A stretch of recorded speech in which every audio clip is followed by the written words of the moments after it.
you may even have to limit the transfers out of that neighborhood. We have such a talent drain right now to about 5 large high schools and some of the middle schools. We have some great nationally ranked schools, but a lot of that talent comes from the area of schools that are at risk, and they're being cherry-picked, is sometimes called. Some neighborhoods have been cherry-picked heavily. Other neighborhoods are not as heavily recruited, but we have some fine middle and high school and elementary schools, but they usually are magnet or traditional schools. And so the neighborhood school is left drained of talent. And unless we stop the transfers out, or we have a better holding power for those neighborhoods, we will continue to have at-risk schools as labeled by the state, Tier 5 schools. Mr. Robertson. Well, you know, that question's been asked a lot. What do we do? How do we go back to neighborhood schools? You know, it seems to me that the logical thing would be, number one, going back to neighborhood schools, we can't just flip the switch and tomorrow be neighborhood schools. That doesn't make any sense. But we have enough data, I'm sure, we have enough demographic data that we could, if we followed a logical model or a logical plan, we could transition into neighborhood schools over the next few years and start putting kids back more in their neighborhood, as well as if you still had parental choice, if you still had magnet schools, you still have that choice as well. It could be that with the proper transitional plan, we could transition back into it, and it wouldn't be a burden to the community. It wouldn't be a burden to the school budget as well. It's possible, it's very possible that we could work it out to where the numbers would work in the schools so that if you have a lot of kids in one particular neighborhood, a lot of times there's already several elementary schools in that neighborhood. Like for instance in J-Town, Tully Elementary and Jeffersontown Elementary are really close to each other. There should be enough, if we do the data, there should be enough to put it together to make it work. It seems that it's just an important enough issue and parents want it. So we should try hard to make this work. We should make an effort at it instead of just saying, no, it's going to be too difficult, it's going to cost us too much, we're going to have to build schools. I don't think that's the right answer. I think that we need to do whatever it takes to make it work so that we can make our kids the best educated kids in the world. Mr. Brady? Well, I don't believe they'll work, so I'm not sure if that's the question. But Well, what are your thoughts on the concept of neighborhood schools and the cost it would be to JCPS? Is it even feasible? sure, I don't understand how we're going to accomplish the goal of slowly transitioning to a neighborhood school system, as some have advocated. How do you measure what your neighborhood school it would be? How do you measure what's the closest school to your house? Is it by census block? Is it by your doorstep? Would it be by your precinct? I mean, no, then it's very nice to talk about this in a theoretical standpoint, but I've not seen any hard information as to how to accomplish this or even how to phase this in. I mean, are we going to have neighborhood boundaries in one neighborhood versus another neighborhood saying that I want to go to this school versus another school? I think these are hard questions that I just don't think are going to be able to be addressed within a neighborhood framework. Now, one of the concerns I have from a neighborhood school standpoint is that we are not I don't believe that Louisville is totally integrated from a diversity standpoint. And I'm not just talking about skin color. Diversity means much more than just skin color. It means economic attainment. It means educational achievement. By today's diversity standards, as I was growing up as the son of a single mom and being on free or reduced school lunches when I was growing up, I would be to some degree considered a diversity kid. So when I hear people say, oh, okay, we're going to just have diversity children, go to neighborhood schools, then I see them as concentrating 4 students in one school system or one school. And I think that would be very detrimental to those students. Moreover, I think that we need to take a look at not every parent wants to send their kid to a neighborhood school. We don't send our kids to the school closest to us. In fact, the school that's closest to us is, there's actually 3 other schools before you get to the one we send our children to. So I think it's important to maintain parental choice. And in District 7, that's not going to be possible because you're going to have overcrowded schools the moment you go to a neighborhood school system. Mr. Bell? I likewise don't support the neighborhood school concept. just because it's a demographic that we're trying to describe school boundaries and how school boundaries are established and so forth. I think when we haven't had neighborhood schools in Louisville, Jefferson County since 1975, so if people talk about going back to neighborhood schools, we haven't had neighborhood schools. The concept is discussed since 1975. We have had more neighborhood-based schools by the former student assignment plan. And I think we will find that with 13 cluster student assignment plan. The new student assignment plan, the one that is getting ready to be implemented, has much more respect of neighborhoods, and that's really one of the things we're asking for with the neighborhood concept, is respect for neighborhoods. And so schools are working with neighborhoods. They may not be the immediate geographic area, but they're a closer proximity and they're geographically defined. The additional problem with neighborhood schools, from my concept, is look at our current traditional schools. Do we close those traditional schools so those people who live in those neighborhoods can have their neighborhood school? Do we eliminate that choice to the community?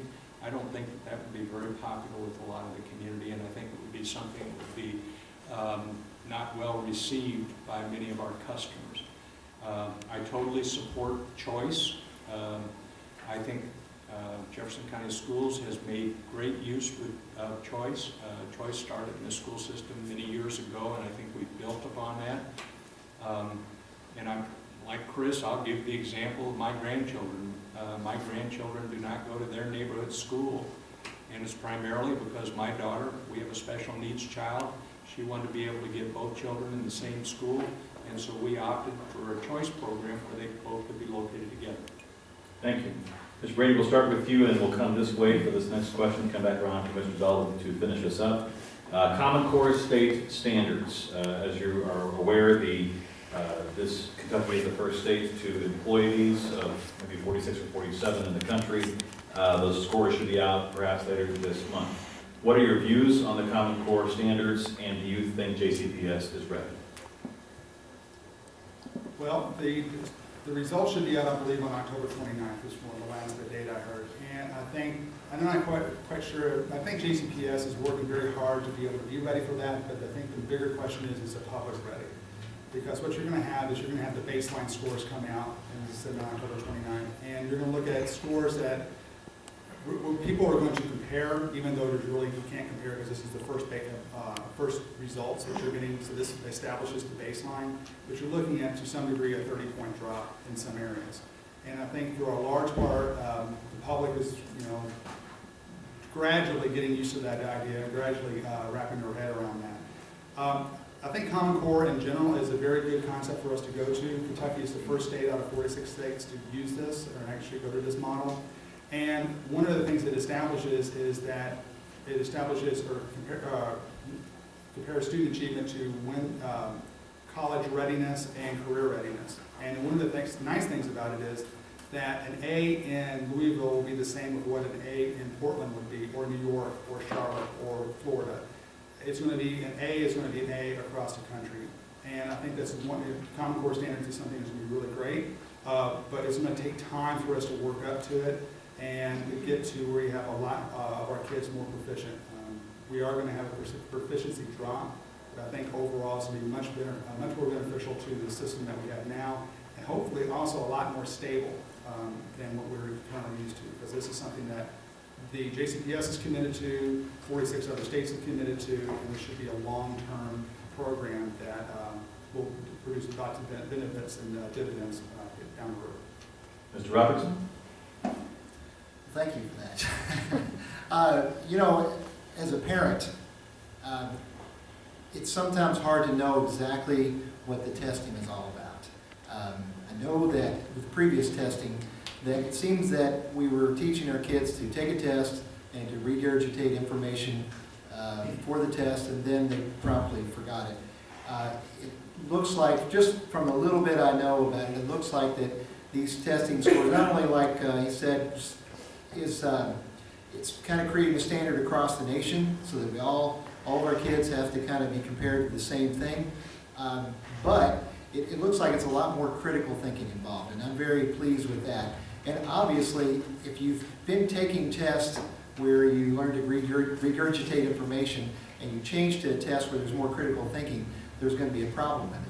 So the public does need to understand, including myself and other parents, we need to understand that we are in a transition time. And I think that if we give it time to take root and and you know, the school system learn more about it and how to teach the kids to take those tests properly, I think that we will see good results from it. And it's always going to be great, of course, if we compare it to other schools across the nation instead of just Kentucky, because we are not always the best in the testing, it seems.